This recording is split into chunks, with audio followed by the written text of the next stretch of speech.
సూళ్లూరుపేట పట్టణంలో శనివారం నాడు మధ్యాహ్నం జరిగిన ఓ భారీ చోరీ కలకలం సృష్టించింది. పట్టణంలోని కచేరీ వీధిలో ఉన్న శ్రీ వెంకటేశ్వర జ్యువెలర్స్ నందు జరిగిన బంగారు ఆభరణాల చోరీ ఘటన పట్టణ ప్రజల్లో ఒక్కసారిగా భయాందోళనను కలిగించింది. ఇక వివరాల్లోకి వెళితే పట్టణంలోని కచేరీ వీధిలో మమ్మీ డాడీ షోరూం ప్రక్కనే ఆనుకొని ఉన్న శ్రీ వెంకటేశ్వర నగల దుకాణం నందు శనివారం నాడు మధ్యాహ్నం ఓ గుర్తు తెలియని ఆగంతకుడు బంగారు నగల దుకాణంలోకి ప్రవేశించి కొనుగోలుదారుడిగా నటిస్తూ షాపు యజమాని చూపిస్తున్న నగలను పరిశీలిస్తూ ఒక్కసారిగా తన చేతిలోని కారాన్ని షాపు యజమాని పైకి జల్లి అక్కడ ఉన్న నగలతో ఉడాయించాడు. వెంటనే తేరుకున్న షాపు యజమాని శ్రీహరి దొంగను పట్టుకునేలోపే అప్పటికే స్టార్ట్ చేసి ఉన్న స్కూటీపై పారిపోవడం జరిగింది. వెనువెంటనే బాధితుడు పోలీస్ స్టేషన్కు వెళ్లి కంప్లైంట్ ఇవ్వగా DSP Chenchubabu, CI Muralikrishna, SI Ajay కుమార్లు బంగారు నగల దుకాణానికి వచ్చి సీసీ ఫుటేజ్ను పరిశీలించారు.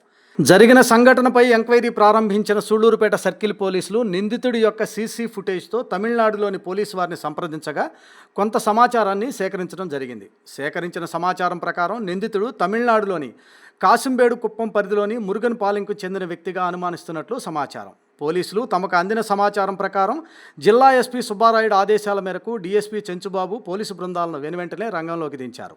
ఈ సందర్భంగా బాధితుడు నగల దుకాణ యజమాని శ్రీహరి మీడియాతో మాట్లాడుతూ మొత్తం 140 గ్రాముల పైచిలుకు బంగారం చోరీకి గురైందని, దాని విలువ సుమారు 25 లక్షల వరకు ఉంటుందని తెలియజేశారు. ఇంతేకాకుండా గత 10 సంవత్సరాల క్రితం కూడా ఇదే నగల దుకాణంలో 50 గ్రాముల బంగారం చోరీకి గురవగా ప్రస్తుతం జరిగిన సంఘటన రెండవది కావడం విశేషం.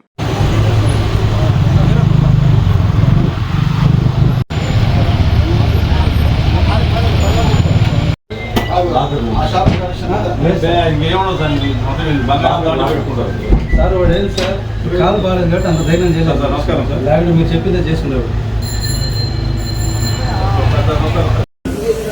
అది మాత్రం కట్టగట్ట చేతిలో పెట్టుకొని ఉన్నాడు అప్పటి నుంచి. చూస్తాను ట్రైలోనే ఉన్నాడు.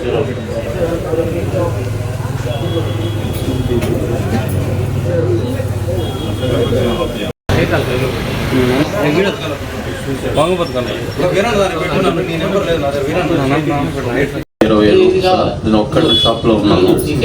ఒక అతను తమిళ్ తెలుగులో మాట్లాడుతున్నాను. ఒక్కడే బైక్ బయట ఆపుకొని లోపలికి వచ్చాడు. వచ్చి 916 చైన్లు చూపించమన్నాడు. చూపిస్తున్నాను. ఆ ప్యాకెట్ ఫినిష్ చేస్తున్నాను సార్. 12 చైన్లు అట్నే చూశాడు. సంఖలో బ్యాగ్ నిలుచుకున్నాడు. ఆ బ్యాగ్ నుంచి ఎడ చేతితో కారం తీసి నా కంట్లో కొట్టేసి దాన్ని చైన్లన్నీ తీసుకొని వెళ్ళాడు సార్. వెళ్ళేటప్పుడు నేను నా కంట్లో కారం పడ్డా కూడా స్టూల్ ఎత్తుకొని నేను బయటకు వచ్చాను. మొత్తం ఎన్ని చైన్లు మొత్తం ఎంత వాటి నేను బయటకు వచ్చలే కదా, నేను కళ్ళు ఎత్తలేకపోయినా సార్. అరిసినా కూడా ఎవరు దాన్ని గమనించలా. ఆ టైంలో అతను స్టార్ట్ చేసుకొని వెళ్ళిపోయినాడు సార్. మొత్తం 140 గ్రాములు ఉంటుంది సార్. మొత్తం 916 సార్. విలువ వచ్చి దగ్గరగా 20 లక్షలు, 20 పైన సార్.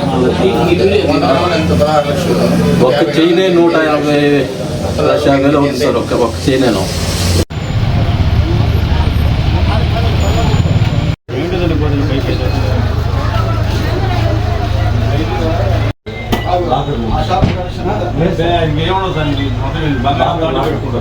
సార్ వాడు ఏంటి సార్ కాలు బాగాలేదు కాబట్టి అంత ధైర్యం చేయలేదు. నమస్కారం సార్. లేకపోతే మీరు చెప్పిందే చేసుకునేవాడు.